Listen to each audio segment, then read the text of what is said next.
नमस्कार दोस्तों, स्वागत है आपका यूपीएससी टू द पॉइंट में।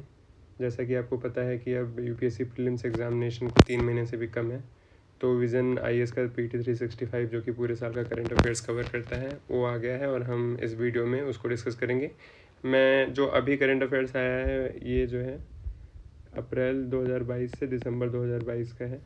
ये पॉलिटी और गवर्नेंस के लिए है, तो ये वाला हम पार्ट तीन वीडियो में डिस्कस करेंगे इसको, और फिर आगे अगर जब इसका सेकंड पार्ट आएगा तो हम उसको भी डिस्कस करेंगे फर्दर जब आएगा, क्योंकि अभी इसमें दिसंबर तक का ही कवर है। हमें एटलीस्ट मई में एग्ज़ाम है तो अप्रैल तक का तो कवर करना ही पड़ेगा। तो बिना कुछ देरी किए हुए स्टार्ट करते हैं हम सीधे। तो करंट अफेयर्स में सबसे पहला कॉन्स्टिट्यूशन से रिलेटेड जो इश्यूज़ हैं वो है, तो उसका पहला पार्ट है कि ईडब्ल्यूएस कोटा के बारे में। ईडब्ल्यूएस कोटा के बारे में आपको पता है कि 103rd कॉन्स्टिट्यूशनल अमेंडमेंट एक्ट हुआ था।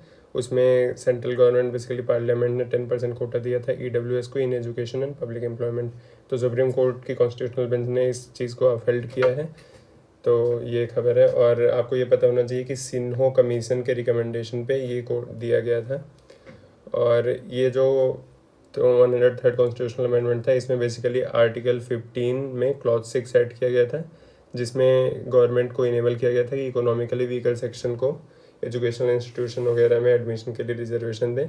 और दूसरा क्लॉज इसमें ऐड किया गया था आर्टिकल 16 क्लॉज 6, जिसमें इकोनॉमिकली वीकर सेक्शन को प्रमोशन और अपॉइंटमेंट में बेसिकली रिजर्वेशन की बात करी गई थी। और आर्टिकल 15 प्रोहिबिशन ऑफ डिस्क्रिमिनेशन की बात करता है पब्लिक एम्प्लॉयमेंट वगैरह। आपको ये सब आर्टिकल जो फंडामेंटल राइट्स और डीपीएसपी वगैरह हैं, आपको इसको अच्छे से याद होना चाहिए क्योंकि डायरेक्ट क्वेश्चन एग्जामिनेशन में आते हैं। तो ये दो आर्टिकल अमेंडमेंट में 103rd कॉन्स्टिट्यूशनल अमेंडमेंट में ऐड किए गए थे। और उसके अलावा आपको ये पता होना चाहिए कि 8 लाख का अब ये मतलब बेसिकली क्रीमी लेयर का जो क्राइटेरिया है, ये सनातन कमीशन 1971 में दिया था। ओबीसी में भी यही क्राइटेरिया है। फिलहाल इसका लिमिट 8 लाख है। 8 लाख इंपॉर्टेंट नहीं है, लेकिन ये जो सतानथन कमीशन है ये आपको एक बार देखना चाहिए। बाकी इसमें इतना कोई और काम का नहीं है। फिर हम देखते हैं दूसरी खबर में basically sub categorization of other backward classes है। इसमें खबर ये है कि union cabinet gave the 14th extension to the justice Rohini commission setup to examine issue related to sub categorization of OBC to submit its report by July 31, 2023।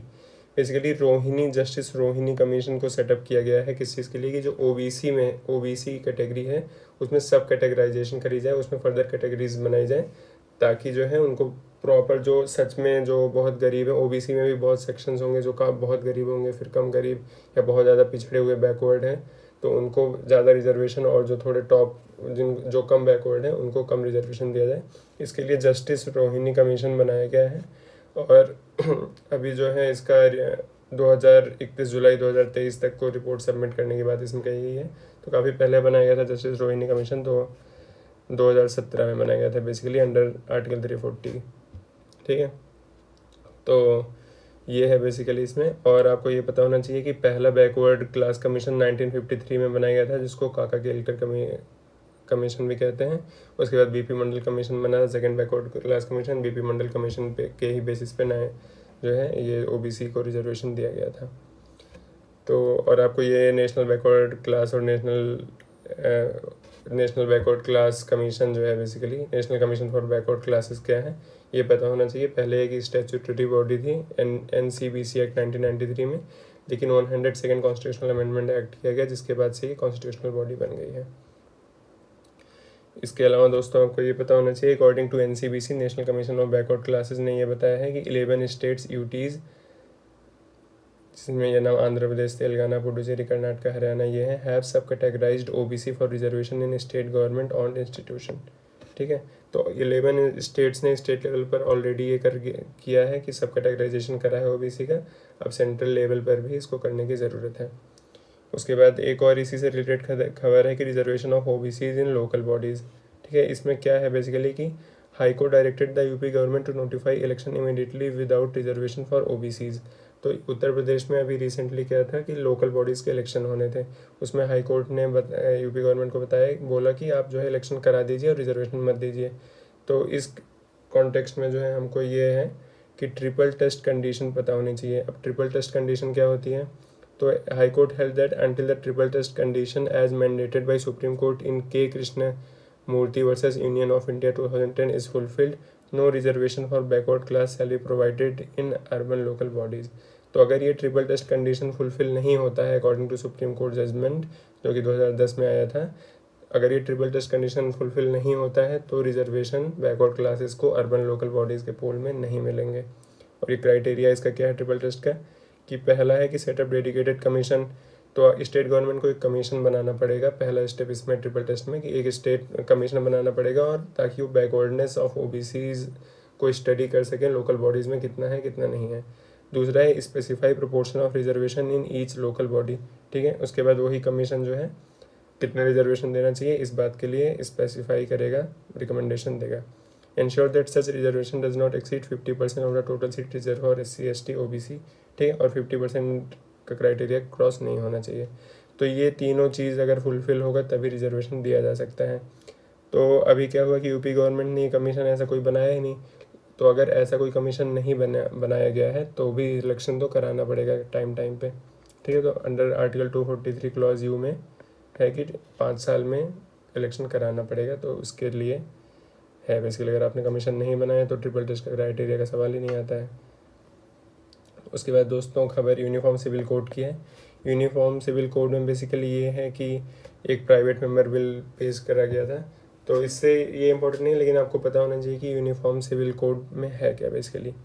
तो सबसे पहले आपको ये पता होना चाहिए कि directive principle of state policy जो है वो आर्टिकल 44 है, उसमें यूनिफॉर्म सिविल कोड की बात करी गई है।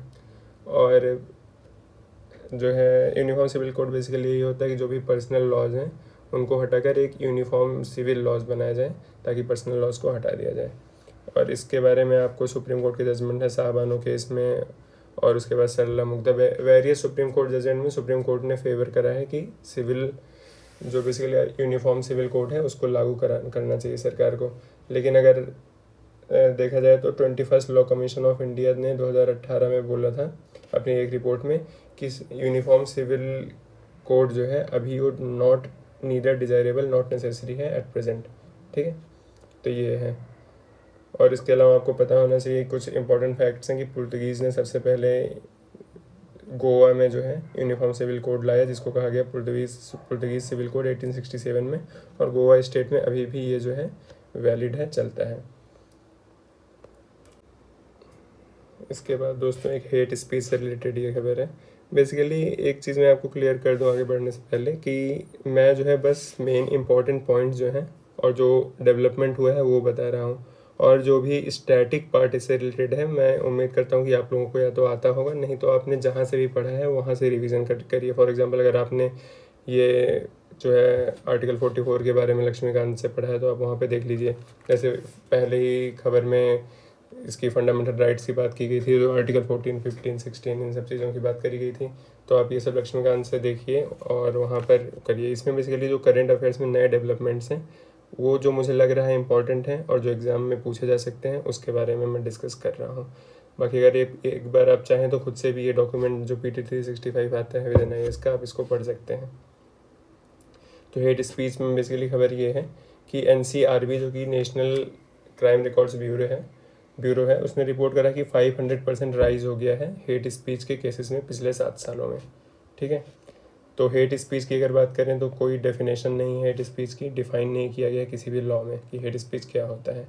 वैसे कॉन्स्टिट्यूशनल प्रोविज़न 19 क्लॉज 2 में है कि आर्टिकल 19 क्लॉज 2 में बेसिकली ये बताया गया है कि all citizens that right to freedom of speech and expression तो है, मतलब बेसिकली आर्टिकल 19 में freedom of speech and expression है, लेकिन इस पर रीजनेबल रिस्ट्रिक्शंस है। रीजनेबल रिस्ट्रिक्शंस क्या, public order, decency and morality वगैरह वगैरह है। बाकी IPC में भी लॉज हैं जो कि अगर आप संप्रदाय में आप कोई ऐसे फैला रहे हैं पब्लिक ऑर्डर को, मोरालिटी को, ये सबको परेशान, मतलब आप इसकी वजह से दिक्कत आ रही है तो इसके लिए लॉज हैं IPC में, CRPC में भी हैं।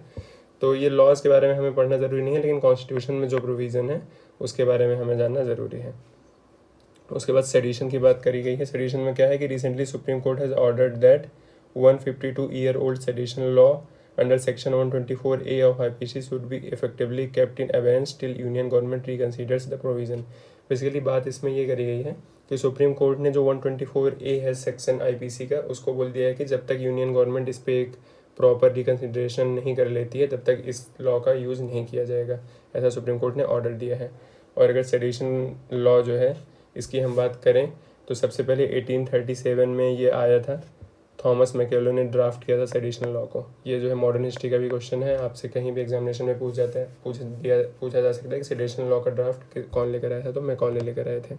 उसके बाद जो सेक्शन 124A है आईपीसी में, ये जेम्स स्टीफन ने 1870 में ऐड किया था, ठीक है। और पहला इसका केस जो था वो जोगेंद्र चंद्र बोस जेसी बोस के ऊपर किया गया था, जो एडिटर थे बंगोबासी के। एज ऑफ कंसेंट बिल से रिलेटेड इन्होंने कुछ इसमें लिखा हुआ था, आर्टिकल पब्लिश करा था। एज ऑफ कंसेंट बिल जो आया था 1870 में 1880s में आया था शायद, तो इस बिल से रिलेटेड इन्होंने जोगेश चंद्र जेसी बोस ने कुछ अब बंगोबासी में आर्टिकल लिखा था, जिसके लिए इनको सेडिशन लॉ इनके ऊपर लगाया गया था। और सेडिशन, एक चीज़ और पता होना चाहिए कि कॉन्स्टिट्यूशन में सेडिशन वर्ड यूज़ नहीं हुआ है, लेकिन मतलब सेडिशन वर्ड कॉन्स्टिट्यूशन में यूज़ नहीं है, लेकिन जो सेक्शन 124A है ये आईपीसी में है, ठीक है। तो इस पे बेसिकली यही है कि जब तक यूनियन गवर्नमेंट इस पर रिकन्सिडरेशन नहीं करती तब तक सुप्रीम कोर्ट के आदेश के अनुसार ये लॉ ये जो है यूज़ नहीं हो सकता है। उसके बाद एक चीज़ और आपको पता होनी चाहिए कि 2018 में law commission of India recommends to repeal the section 124A of the IPC. तो लॉ कमीशन ने भी 2018 में अपनी रिपोर्ट में इस चीज़ को हटाने की बात करी है। और Kedarnath versus state of Bihar 1962 का जो केस था, इसमें बेसिकली सुप्रीम कोर्ट ने ये बोला था कि सेडेशन लॉ जो कि 124A है वो तभी लगाया जा सकता है जब तक इसकी वजह से वायलेंस ना प्रोवोक हो। अगर वायलेंस हो रहा है तो ही सेडेशन लगाया जा सकता है, नहीं तो नहीं लगाया जा सकता है। इसके बाद दोस्तों प्रिवेंटिव डिटेंशन से रिलेटेड एक खबर है। इसमें recently supreme court has ruled that preventive detention is to be used only in exceptional circumstances. Basically यही है कि प्रिवेंटिव डिटेंशन का जो लॉ है उसको बहुत ज़्यादा जो सरकार यूज़ करती थी वो यूज़ ना करके एक्सेप्शनल सर्कमस्टांसेस में ही यूज़ करा जाए। तो आपको पता होना चाहिए कि आर्टिकल 22 में प्रिवेंटिव डिटेंशन मेंशन है कॉन्स्टिट्यूशन में ही हमारे। तो वो ऐसा मतलब ये बहुत दुर्भाग्य की बात है कि प्रिवेंटिव डिटेंशन हमारे कॉन्स्टिट्यूशन में मेंशन है। तो आर्टिकल 22 क्लॉज 3 में बेसिकली ये है कि जो आर्टिकल 22 का क्लॉज है, क्या है उसमें क्लॉज में कि कस्टडी वगैरह में अगर किसी को लिया जा रहा है तो इसे इन्फॉर्म किया जाएगा, ग्राउंड ऑफ अरेस्ट को 24 आवर में पेश किया जाएगा मजिस्ट्रेट के सामने। ये सब है आर्टिकल 22(1) और 22(2) में। लेकिन साथ में 22(3) क्लॉज है जिसमें बताया गया है कि अगर ये दोनों प्रोविजंस नहीं लगेंगे अगर आपको प्रिवेंटिव डिटेंशन में लिया गया है, ठीक है, तो मतलब आपको मजिस्ट्रेट के सामने भी पेश करने की ज़रूरत नहीं है और ना ही आपको इन्फॉर्म करने की ज़रूरत है कि किस ग्राउंड पे आपको अरेस्ट किया गया है अगर आपको प्रिवेंटिव डिटेंशन में लिया जा रहा है, ठीक है। तो अच्छा, प्रिवेंटिव डिटेंशन के कुछ इंपॉर्टेंट ये चीज़ें हैं कि 3 महीने से ज़्यादा नहीं इनको अरेस्ट किया जा सकता है unless N advisory board confirm. तो इसमें जुडिशियल रोल कम हो जाता है, एडवाइजरी बोर्ड का रोल ज़्यादा हो जाता है। तो एडवाइजरी बोर्ड जो है अगर कहेगी तो उसके रिकमेंडेशन पे 3 महीने से ज़्यादा भी आपको प्रिवेंटिव डिटेंशन में रखा जा सकता है, ठीक है। तो बेसिकली एग्जीक्यूटिव के पास पावर ज़्यादा है, एग्जीक्यूटिव अथॉरिटी ज़्यादा है। और अगर 3 महीने a person can be preventively detained for more than 3 months without opinion of an advisory board if parliament by law provides, ठीक है। तो अगर कोई लॉ है पार्लियामेंट्री जिसमें इसका प्रिवेंटिव डिटेंशन का प्रोसीजर मतलब है उसमें कुछ करने का, तो बिना एडवाइजरी बोर्ड के रिकमेंडेशन के भी आपको प्रिवेंटिव डिटेंशन में रखा जा सकता है।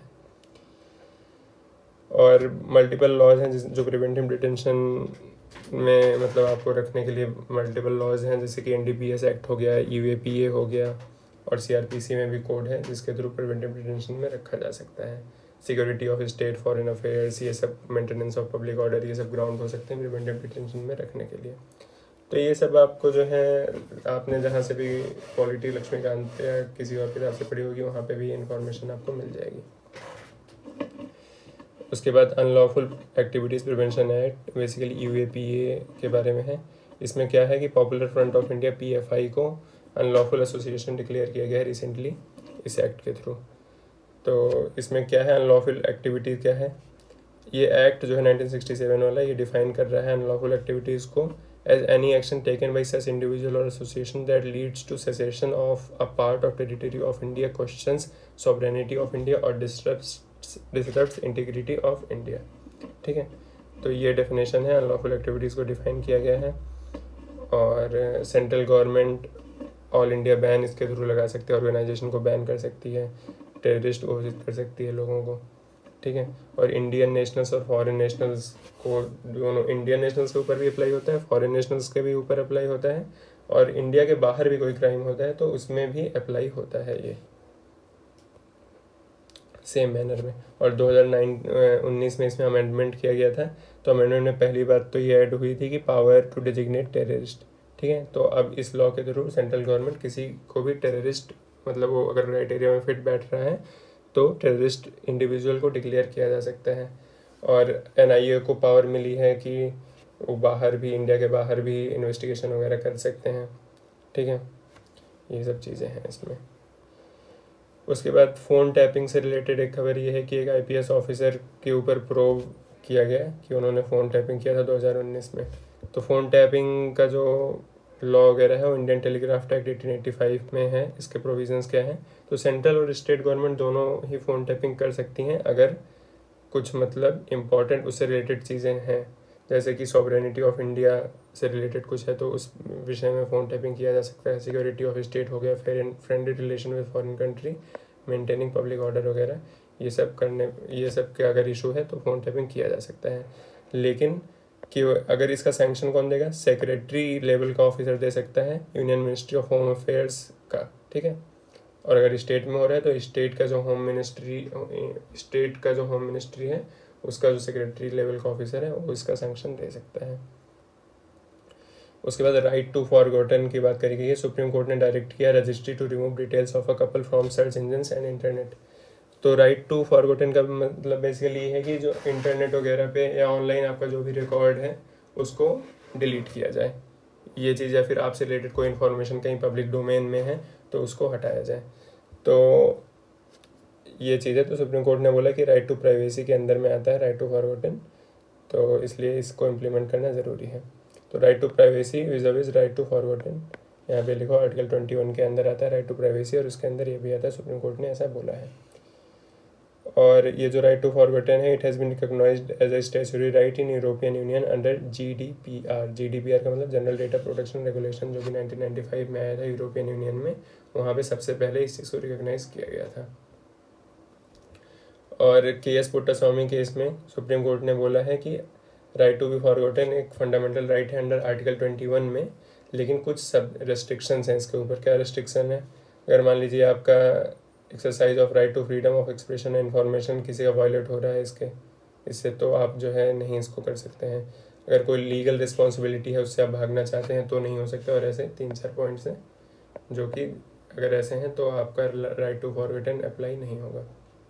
और इंडिया में कोई ऐसा भी लॉ नहीं है स्पेसिफिकली जो कि RTBF मतलब राइट टू बी फॉरगॉटन को इम्प्लीमेंट करने की कोशिश कर रहा हो। इसके बाद दोस्तों कुछ और न्यूज़ हैं जो कि माइनॉरिटी स्टेटस इन इंडिया का है। तो इंडिया माइनॉरिटी स्टेटस से रिलेटेड ये खबर है कि पहली बात तो आपको ये पता होना चाहिए कॉन्स्टिट्यूशन में कहीं भी माइनॉरिटी वर्ड को नहीं डिफाइन किया गया है। और एक जगह पे लिंग्विस्टिक माइनॉरिटीज़ की बात करी गई है, लेकिन वैसे माइनॉरिटीज़ की बात कॉन्स्टिट्यूशन में नहीं करी गई है, वर्ड माइनॉरिटी वर्ड नहीं यूज हुआ है। However central using national commission for minorities act, तो सेंट्रल गवर्नमेंट लेकिन ये एक्ट वगैरह यूज़ करके माइनॉरिटीज़ के एजुकेशन और इन सब चीज़ों का काम करती है। एक और इम्पॉर्टेंट ये टर्म है SARNA, सारना रिलीजन डिमांड। सारना रिलीजन बेसिकली क्या होता है, ये वर्ड सीधे आपसे प्रीलिम्स एग्जामिनेशन में पूछा जा सकता है कि सारना क्या है। तो सारना क्या होता है, a religion based on concept of nature worship is followed by tribals in several Indian states. ठीक है, नेचर वर्शिप के बेस पे जो रिलीजन होता है उसको सारना रिलीजन कहते हैं। फिर आर्टिकल 370 से, आर्टिकल 370 के बारे में आपको पता ही होगा, नहीं पता है तो आप इसको ज़रूर पढ़ कर लीजिए आर्टिकल 370 क्या है और इसका हटाया गया था, 3 साल हो गए। फिर आर्टिकल 142 है, डायरेक्ट क्वेश्चन यूपीएससी में कई बार, 2 बार, एक बार मेंस में और प्रीलिम्स में 2018-19 में पूछा जा चुका है। तो आर्टिकल 42 में बेसिकली सुप्रीम कोर्ट को पावर मिलती है कि सुप्रीम कोर्ट कोई भी जजमेंट पास कर सकता है to do the complete justice. ठीक है, कंप्लीट जस्टिस के लिए सुप्रीम कोर्ट कुछ भी जजमेंट पास कर सकता है, तो इससे सुप्रीम कोर्ट के पास बहुत ज़्यादा पावर आ जाती है आर्टिकल 142 से। इसके बाद दोस्तों इलेक्शन ऑफ प्रेसिडेंट से रिलेटेड है। तो अभी 15 प्रेसिडेंट इलेक्ट किए गए हैं और ये सब चीज़ें आपको लक्ष्मीकांत में मिल जाएंगी, लेकिन फिर भी एक बार मैं रिवीजन करा देता हूँ। तो इलेक्टोरल कॉलेज क्या होता है, इलेक्टोरल कॉलेज मतलब जो लोग मिलकर चुनते हैं, उसमें कौन कौन लोग आते हैं, MLAs ऑफ स्टेट्स, और जो जिस यूनियन टेरिटरी में लेजिस्लेचर है वहाँ के लेजिस्लेचर्स आते हैं, और बाकी लेजिस्लेचर्स आते हैं हर स्टेट के। बाकी MPs ऑफ बोथ हाउसेस आते हैं। नॉमिनेटेड मेंबर्स जो राज्यसभा और लोकसभा के हैं और असेंबलीज के, वो नहीं आते हैं इलेक्टोरल कॉलेज में। ठीक। और ये जो इलेक्शन है, इलेक्शन कौन कराता है, इलेक्शन कमीशन ऑफ इंडिया कराता है, और proportional representation by means of single transferable vote की तरह से होता है। और एंटी डिफेक्शन लॉ यहाँ पे एप्लीकेबल नहीं होता है। ठीक है, सीक्रेट बैलेट से होता है, तो एंटी डिफेक्शन लॉ ऐसे भी एप्लीकेबल नहीं होगा। और यहाँ जो इंडिविजुअल्स मतलब MPs और MLAs होते हैं, उनके वोट को वेटेज होता है। अभी फ़िलहाल पहले 708 वेट था, लेकिन जब से ये जो है कश्मीर में ये हुआ है, लेजिस्लेटिव असेंबली हटी है, तब से जो है MPs के वोट को कम करके 700 कर दिया गया है। ये नंबर इंपॉर्टेंट नहीं है, बस इतना पता होना चाहिए कि वेटेड वोट्स होते हैं। वाइस प्रेसिडेंट ऑफ इंडिया का भी इलेक्शन हुआ, जगदीप धनखड़ जी 14 VP बने हैं। तो इसका जो इलेक्टोरल कॉलेज होता है उसमें बस दोनों हाउस जो होता है पार्लियामेंट का, वहाँ के लोग वोट करते हैं, और ये भी सीक्रेट बैलेट से होता है। इसके बाद पार्डनिंग पावर ऑफ प्रेसिडेंट और गवर्नर के बारे में खबर है। इसमें बेसिकली ये है कि अभी जो राजीव गांधी हत्याकांड में जो अक्यूज्ड थे, मतलब बेसिकली जो कन्विक्ट्स हैं, उनके पार्डनिंग के बारे में न्यूज़ था, तो उससे रिलेटेड खबर है। ये भी आपको लक्ष्मीकांत वगैरह में मिल जाएगा। मैं एक बार आपको ऐसे ब्रीफ में बता दे रहा हूँ कि गवर्नर और प्रेसिडेंट को दोनों को पार्डनिंग पावर होती है, लगभग सेम है, थोड़ा सा लेकिन डिफरेंट है। टू रिस्पेक्ट में बेसिकली गवर्नर और प्रेसिडेंट की जो पार्डनिंग पावर है उसमें दो अंतर है। बेसिकली गवर्नर को थोड़ा सा कम है दो रिस्पेक्ट में। ठीक है, पहले क्या, president can pardon sentence inflict by court martial. अगर कोई मिलिट्री कोर्ट ने कोई सेंटेंस दिया है तो प्रेसिडेंट ही उसको पार्डन कर सकता है। पहला तो ये हो गया। दूसरा है president can pardon death sentence. अगर किसी को डेथ सेंटेंस मिल रहा है तो भी प्रेसिडेंट पार्डन कर सकता है, लेकिन गवर्नर नहीं कर सकता है। लेकिन गवर्नर जो है डेथ सेंटेंस को कम्यूट कर सकता है, कम कर सकता है, लेकिन पार्डन नहीं कर सकता। पार्डन का मतलब क्या हो गया कि पूरी तरीके से ख़त्म।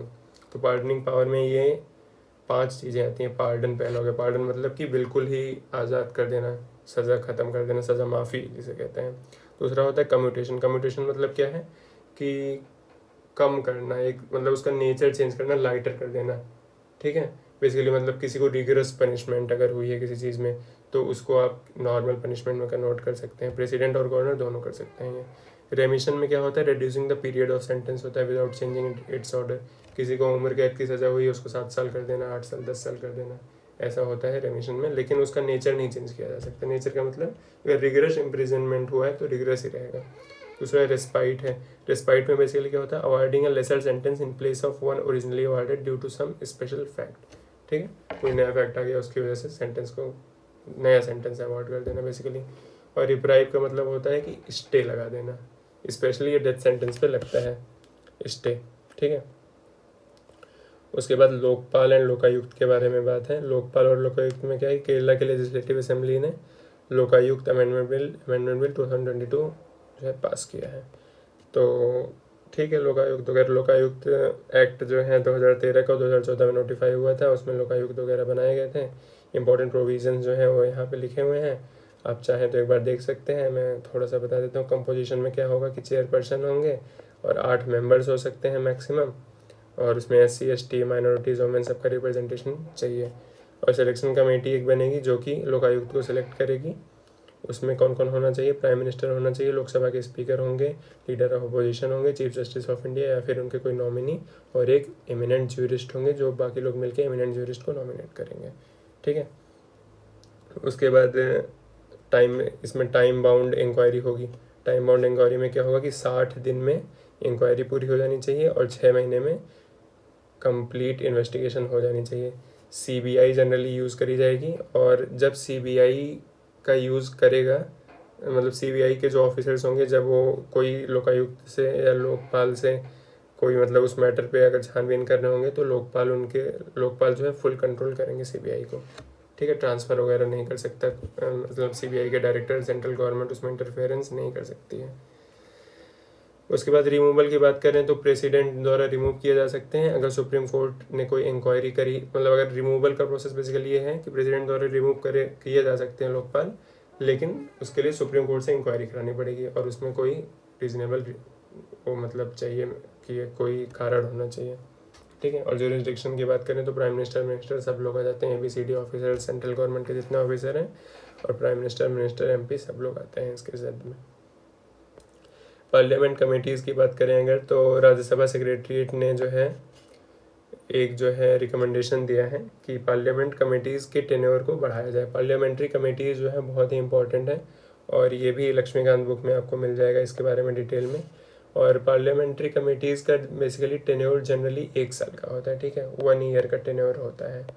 तो इसको बढ़ाने की बात करी जाती है, बहुत बार करी जाती है, ठीक है। तो वही है, और ये ब्रिटिश पार्लियामेंट से हमने ये कॉन्सेप्ट लिया है। और पार्लियामेंट्री कमेटीज़ की जो रिकमेंडेशन होती हैं वो जो है इतना कोई बाउंड नहीं होता है उसका, ठीक है, और बस रिकमेंडेशंस होती हैं, रिकमेंडेटरी नेचर की होती हैं। और बाकी पार्लियामेंट्री कमेटीज़ क्या होती हैं डिटेल में, टाइप्स उनके क्या हैं, आप इसको जो है अपने स्टैटिक पार्ट से कवर करिए। इसमें कोई ऐसा है नहीं कि कोई अपडेट, कोई करंट अफेयर से रिलेटेड ये खबर है ही नहीं बेसिकली, तो इसमें मैं क्या ही बताऊँ। उसके बाद नेशनल रजिस्टर ऑफ सिटीजन की बात अगर करी जाए तो CAG report on compliance audit of logistical arrangement of NRC updation project in Assam has flagged data tampering in update of NRC in Assam. तो आसाम में NRC है और पूरे देश में NRC नहीं है अभी, ठीक है। तो इसमें डेटा टेम्परिंग वगैरह की बात करी गई है, कैग रिपोर्ट में ऐसा बोला गया है। अब NRC के बारे में आपको पता होना चाहिए थोड़ा कि आसाम, एक तो पहली बात यह है कि आसाम ही एक केवल एक ऐसा स्टेट है जहाँ पर NRC है, और सबसे पहली बार ये 1951 में प्रिपेयर किया गया था। आसाम अकॉर्ड जो कि 1985 में हुआ है, यहाँ से भी NRC को, मतलब बेसिकली NRC की जो मांग है उसको आसाम अकॉर्ड से रिलेट भी किया जाता है। और NRC non inclusion of a person name in NRC does not by itself amount to him her being declared a foreigner. अगर किसी का नाम NRC में नहीं है तो वो सीधे फॉरेनर उसको नहीं डिक्लेयर, मतलब इसका मतलब ये नहीं कि वो फॉरेनर है, लेकिन उसको क्या होगा कि फॉरेनर्स ट्राइब्यूनल में उसका केस चलेगा। और जो भी NRC के अंडर प्रोविजंस हैं कि 1 जनवरी 1966 से इंडिया में रह रहा हो, या फिर आसाम अकॉर्ड के अंडर जो प्रोविजंस हैं, अगर उसको फुलफिल कर रहा है तो इंडियन सिटीजन उसको हो जाएगा, नहीं तो नहीं होगा, ठीक है। और इसमें इतना कुछ और इम्पोर्टेंट नहीं है NRC से रिलेटेड, कोई इसमें फालतू का ये सब लिखा हुआ है एग्जाम में, ये सब तो मेरे हिसाब से तो नहीं पूछेगा, आप चाहें तो एक बार देख सकते हैं। उसके बाद डेलीगेटेड लेजिस्लेशन की बात करी गई है। तो सुप्रीम कोर्ट ने ऑब्जर्व करा है कि delegated legislation which are ultra vires the parent act can not be given any effect.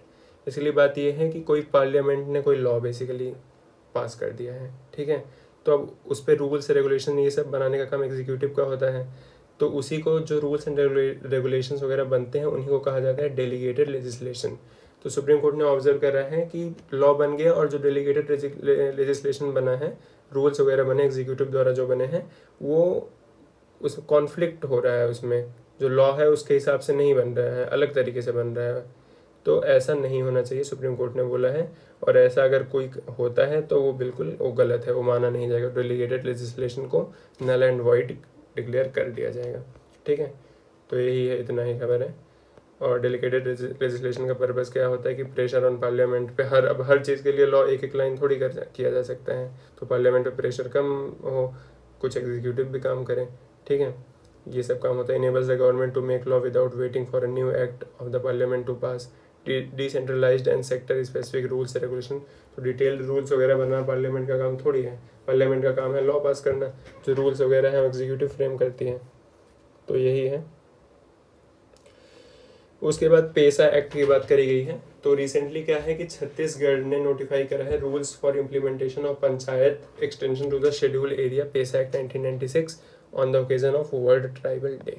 तो ठीक है, पेसा एक्ट के बारे में आपको पता होना चाहिए। Chhattisgarh become the 7th state जिसने पेसा रूल्स को इम्प्लीमेंट बेसिकली करा है। आंध्र प्रदेश, गुजरात, हिमाचल प्रदेश, महाराष्ट्र, राजस्थान और तेलंगाना, ये 6 और हैं जहाँ पर पेसा ऑलरेडी है। तो पेसा एक्ट 1996 में कुछ चीज़ें हैं उसके बारे में वो हम देख लेते हैं। पहली बात तो ये दिलीप सिंह भूरिया कमेटी की रिकमेंडेशन पर ये एक्ट आया था, ठीक है। और इसमें ministry of Panchayati Raj nodal agency है। इसको कॉन्स्टिट्यूशन विद इन कॉन्स्टिट्यूशन भी कहा जाता है और 10 स्टेट्स के लिए बेसिकली ये वैलिड है अभी का अगर देखा जाए। और इसमें ग्राम पंचायत और ग्राम सभा को बेसिकली पावर कुछ मिलती है कि resettlement and rehabilitation and prospecting, licensing, mining, leasing for minor minerals. तो माइनर मिनरल से रिलेटेड अगर कोई वहाँ पे चीज़ होगी तो उसको ग्राम सभा कंट्रोल करेगी। Power of mandatory consultation in matters of land acquisition, prevention, alienation of land and restore alienated land. Land से रिलेटेड कुछ भी हो गया तो भी ग्राम सभा मैनेज करेगी। To control institutions and functionaries in all social sections and local plans. ठीक है, तो बेसिकली यही ग्राम सभा को बहुत सारी पावर दी गई है पेसा एक्ट के अंदर, खासकर वहाँ पर जहाँ पर ट्राइबल एरियाज वगैरह हैं, ताकि वो अपने अफेयर्स को मैनेज कर सकें। ठीक है, पेसा एक्ट 1996 में जो है कुछ इंपॉर्टेंट और चीज़ें, अदर फीचर्स क्या हैं, कन्फर्मेटिव विद कस्टमरी लॉ। तो state legislation on panchayat shall be in confirmative with customary law. इसमें बेसिकली ये बताएगी कि जो भी स्टेट गवर्नमेंट कोई लेजिस्लेशन लाएगी तो उनका जो ट्राइबल का लॉ मतलब ट्राइबल कस्टम्स वगैरह हैं उनके साथ उनको कॉन्फ्लिक्ट ना करें जो भी स्टेट लॉ अपना आ रही है। ग्राम सभा को डिफाइन करा गया है कि जो भी एक गांव में जितने भी लोग होंगे उनको ग्राम सभा कहा जाएगा। और फिर रोल्स एंड रिस्पॉन्सिबिलिटी को बताया गया है और रिजर्वेशन को बताया गया है कि ग्राम सभा के रोल्स एंड रिस्पॉन्सिबिलिटी क्या होगी, और जो भी ग्राम सभा में चेयरपर्सन वगैरह होंगे उनको रिजर्वेशन वगैरह होगा नहीं होगा, इस बारे में बात करी गई है।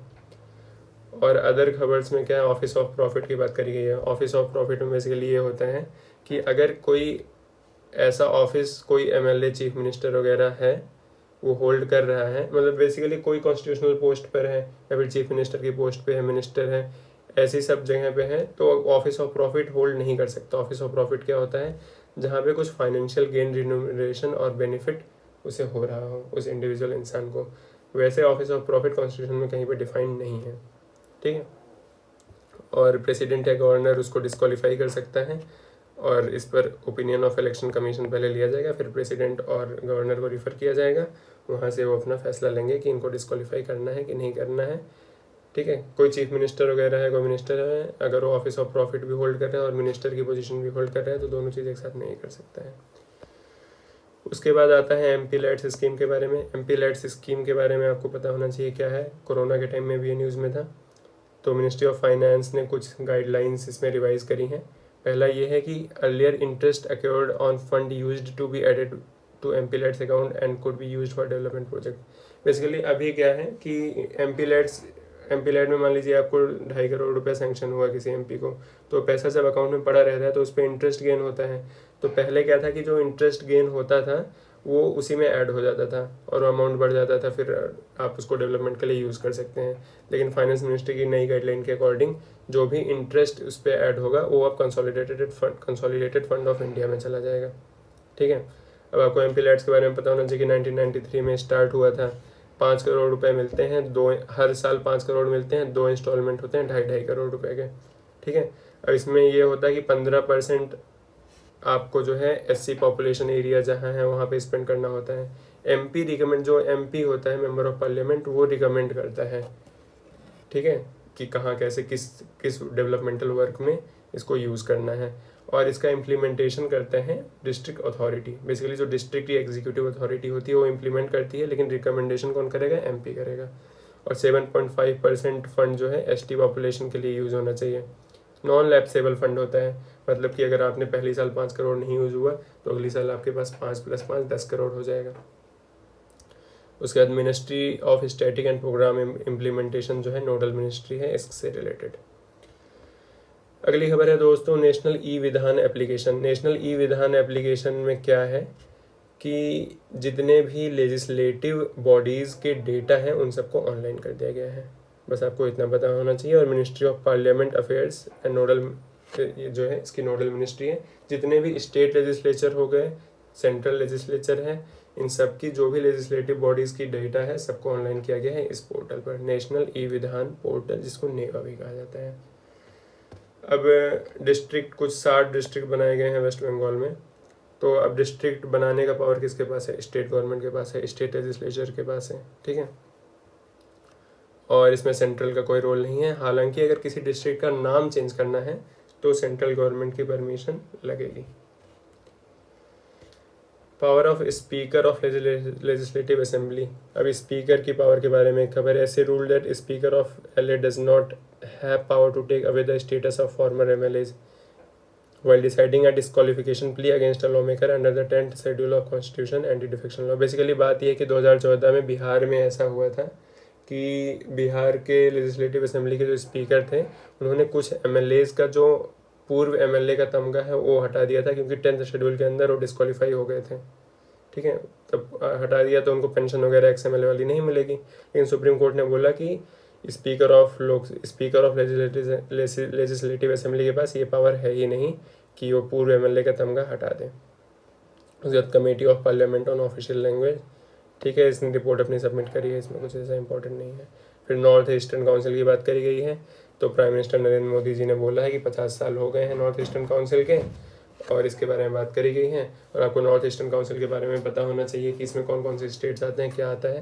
पहली बात तो ये है कि ये कॉन्स्टिट्यूशनल बॉडी नहीं है, ये एक स्टैट्यूटरी बॉडी है जो कि NEC एक्ट 1971 से आई है। ठीक है, नॉर्थ ईस्ट सर्विस कंडीशन के works under the administrative control of ministry of development of NER, जो नॉर्थ ईस्ट मिनिस्ट्री है सेंट्रल गवर्नमेंट की, उसके अंडर में आता है ये। इसके मेंबर्स होम मिनिस्टर इसके एक्स ऑफिशियो चेयरमैन होते हैं, और 8 स्टेट्स हैं जो कि इसके मेंबर होती हैं। 7 जो है नॉर्थ ईस्ट के स्टेट्स प्लस 1 सिक्किम। ठीक है, तो अरुणाचल प्रदेश, असम, मणिपुर, मेघालय, मिजोरम, नागालैंड, सिक्किम और त्रिपुरा। उसके बाद जोनल काउंसिल्स की बात करी गई है। जोनल काउंसिल्स में बेसिकली ये भी स्टैट्यूटरी बॉडी है। ठीक है, अच्छा, एक आपको ये पता होना चाहिए कि जो इंटर स्टेट काउंसिल होता है वो कॉन्स्टिट्यूशनल बॉडी है, लेकिन ये जोनल काउंसिल हो गया, नॉर्थ ईस्टर्न काउंसिल हो गया, ये सब जो है स्टैट्यूटरी बॉडी है। ये स्टेट रीऑर्गेनाइजेशन एक्ट 1956 से बना है। इसमें भी जो है होम मिनिस्टर होते हैं, इसके चेयरमैन, और बाकी चीफ मिनिस्टर वगैरह स्टेट के होते हैं। टोटल 1 2 3 4 जोनल काउंसिल्स हैं। Northern zonal council, central zonal council, western zonal council और सदर्न जोनल काउंसिल। अब आप जिस भी स्टेट से हैं आपको इतना पता होना चाहिए कि आपका स्टेट कौन से जोनल काउंसिल में आता है। बाकी दोस्तों, इसके बाद जो पार्ट 3 है सेंट्रल स्टेट रिलेशन का, इसको हम अगली वीडियो में डिस्कस करेंगे। इस वीडियो में इतना ही, तब मिलते हैं आपको अगले वीडियो में। तब तक के लिए बहुत बहुत धन्यवाद। जय हिंद।